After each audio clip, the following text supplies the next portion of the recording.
နက်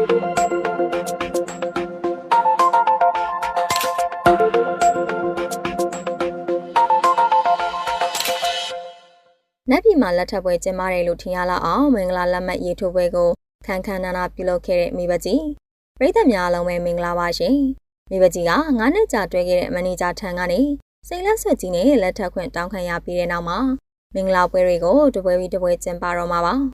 ဝန်တိုင်းသူဖြစ်တဲ့မိဘကြီးကသူ့ရဲ့မင်္ဂလာပွဲလက်မှတ်ရေးထိုးပွဲကိုကျင်းပပြီးသွားပြီဖြစ်ပြီးနက်ပြည်မှာကျင်းပခဲ့တာလားလို့ထင်ရလောက်အောင်အပြင်စင်တွေကလှပနေပါတယ်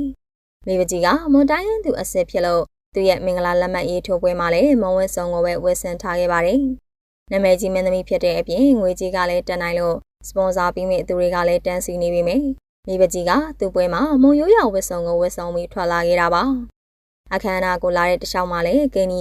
အကာရီနဲ့လည်းဖျော်ပြပါသေးတယ်။ကင်းနီ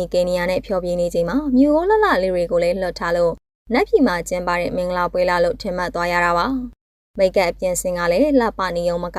ပွဲအပြင်စင်ကလည်းကောင်းနေလို့သူမရဲ့မင်္ဂလာလက်မှတ်ရေးထိုးပွဲကတော့လက်ထပ်တော့မယ့်အခြားမင်္ဂလေးတွေတောင်အားကြနေကြရပါတယ်။ဒီပွဲကိုတငယ်ချင်းအရင်ကြီးဖြစ်တဲ့ဤချောဖို့လည်းတက်ရောက်ပြီးခဲ့ပြီးဘဝရဲ့အမှတ်တရဆုံးဖြစ်ရပ်တွေမှာအတူရှိပေးခဲ့တာပါ။မိဘကြီးကမင်္ဂလာပွဲအတွက်ဖိတ်စာဒီဇိုင်းကအစတေချပြင်ဆင်ထားပြီးမွန်ရိုးရာကိုလည်းထိမ့်သိမ်းနေသူပါ။ပွဲအခမ်းအနားကြီးတွေမှာမွန်ရိုးရာဝတ်စုံကိုဦးစားပေးပြီးဝတ်ဆင်တာကလည်းတကယ်ကိုချီးကျူးစရာကောင်းလာပါတယ်။မိဘကြီးကလက်ထပ်ဖို့အတွက်အသက်အရွယ်လည်းရောက်နေပြီဖြစ်ပြီးသူရဲ့ခင်မွန်းတွေကိုလည်းမိဘကြီးရဲ့မိခင်မကွဲလွန်ခင်ကလေးကသဘောတူပေးခဲ့တာပါ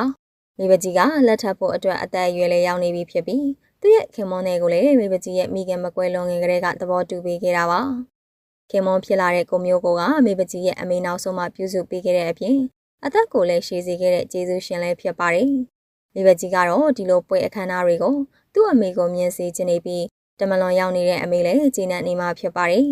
ခရိုနီတထေးကြီးနဲ့လက်ထပ်တာမဟုတ်ပေမဲ့လေသူ့ရဲ့မင်္ဂလာပွဲကတော့ကင်းနီ